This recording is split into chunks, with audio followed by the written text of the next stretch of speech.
Welcome everybody joining us today. My name is Olga Tamanova, the Ukraine's Media Center.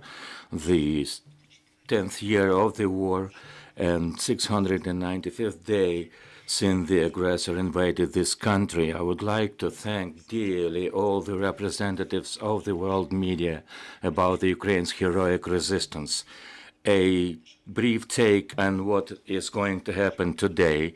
At 1300, we'll be talking about the blockage of the transportation in our cross points with Poland and other countries, which will be held by the representatives of the border service in Ukraine. Then we will be briefed by the extraordinary and plenipotentiary ambassador of Ukraine to Turkey. At 14 o'clock, Mr. Kurkov will be delivering his presentation of his diary of war.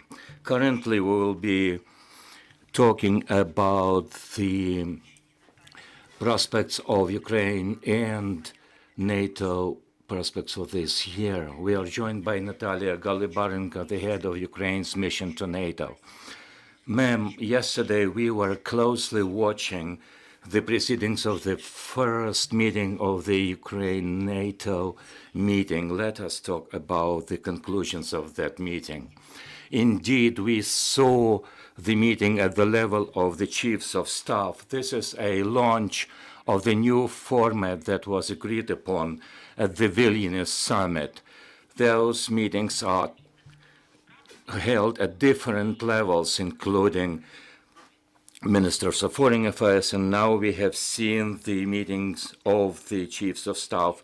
General Zaluzhny was not able to attend. My deputy, the military representative of Ukraine to NATO, was participating.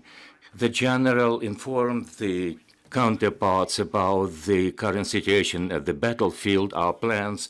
He also informed the allies about the needs of the Ukrainian armed forces in terms of the air defense systems capability. The main thing is that partners seem to understand that this situation cannot be tolerated anymore. This is not a place to wait. Our support must be ongoing.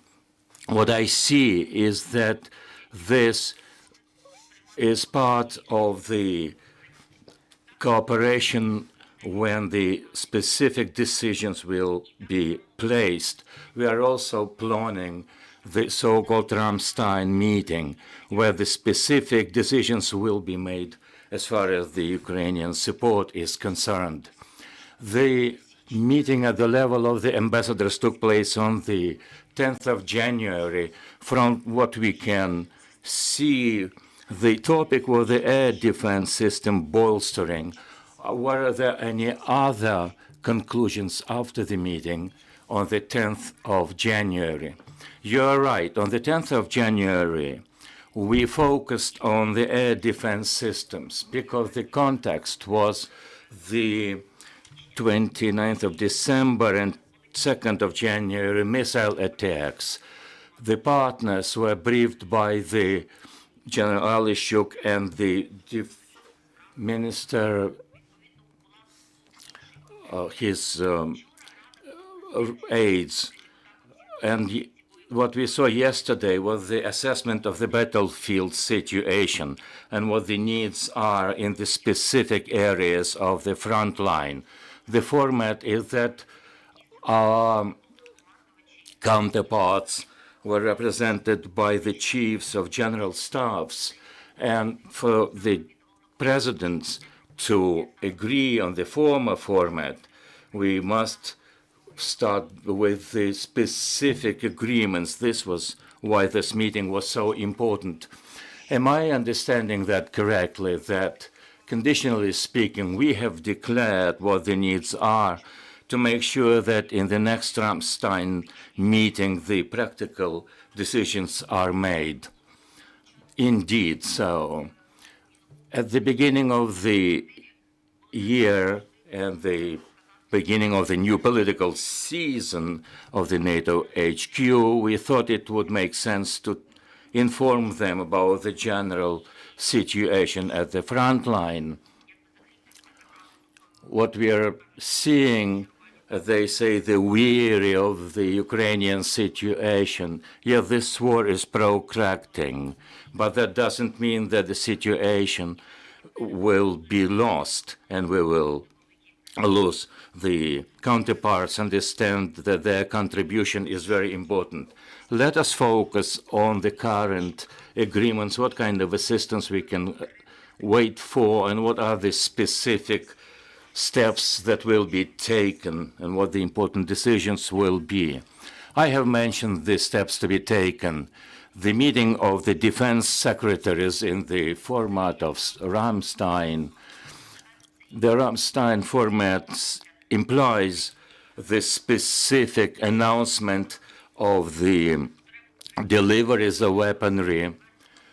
This is the place where the colleagues are open in their discussions on the delivery of the F-16 or the coalition of the capabilities plans. As a rule, these meetings are crowned by the specific decisions to be implemented by specific countries and specific steps. It takes time, you know.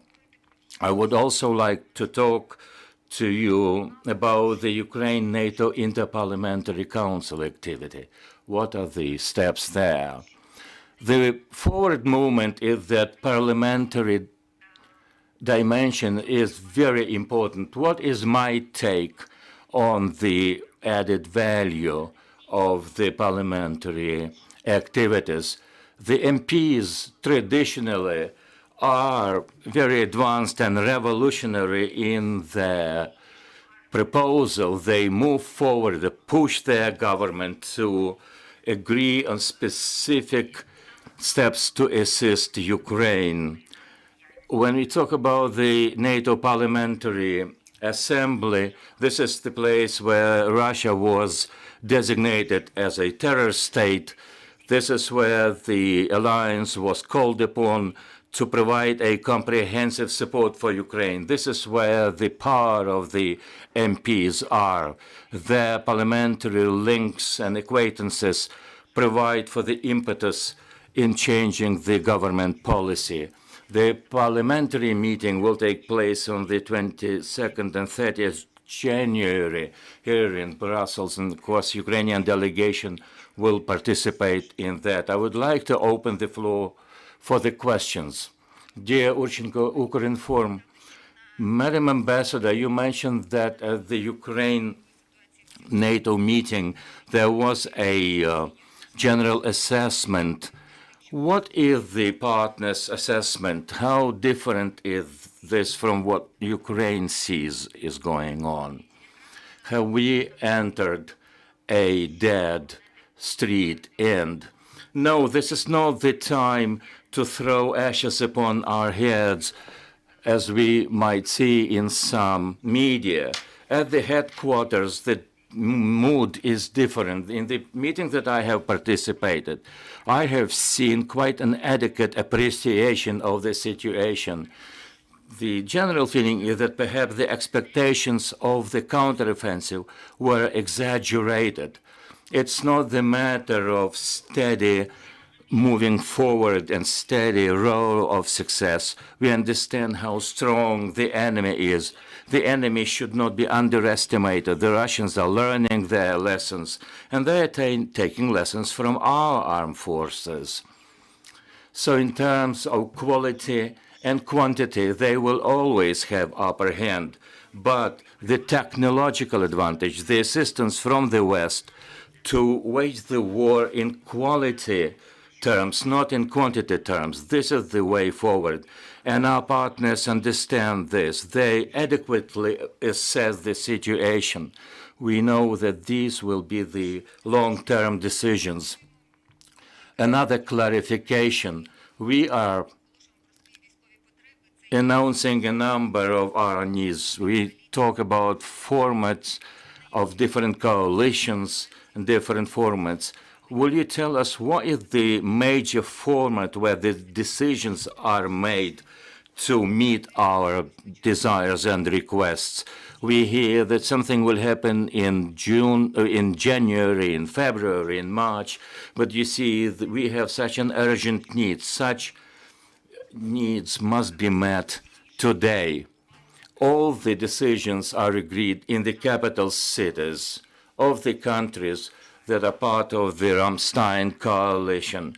What is the added value of such meetings, formats, and coalitions? It's like putting together an Airbus. You have a lot of actors, which includes the performance of every single actor. This is what my picture is. The coalition or the Ramstein framework. This is the place where everybody is trying to add the efforts of the partners. At the beginning of the war, all the deliveries, all the ammunition deliveries was decided at the bilateral meetings. It must be added by another effort. And of course, the American side is the major donor here. After the 10th of January meeting, there were reports that NATO will deliver 1,000 more ammunition for the Patriot systems. Do we have something cleared at this meeting and when those deliveries are expected? To be honest with you, this is the first time I hear something in the ballpark of 1,000 new ammunition for Patriot systems. Such announcements could only be made by the producers of the Patriot system. It could not possibly be announced at that meeting, so I am not in a position to comment on that. I am sometimes amazed by such comments. Do we have more questions from the floor? There are no more questions. I would like to thank you, Natalya, for the information that you have provided. Let me remind you that we were talking to Natalya Halibarenko, the head of Ukraine's mission to NATO. Our next briefing will take place at 1300. We'll be talking about the situation at the border with Poland and other crossing points. We'll be talking about what's going on at the Ukrainian borders in general. We'll be listening to the representatives of the Ukrainian border guards. Thank you very much, and thank you for the Defense Forces of Ukraine, and glory to Ukraine.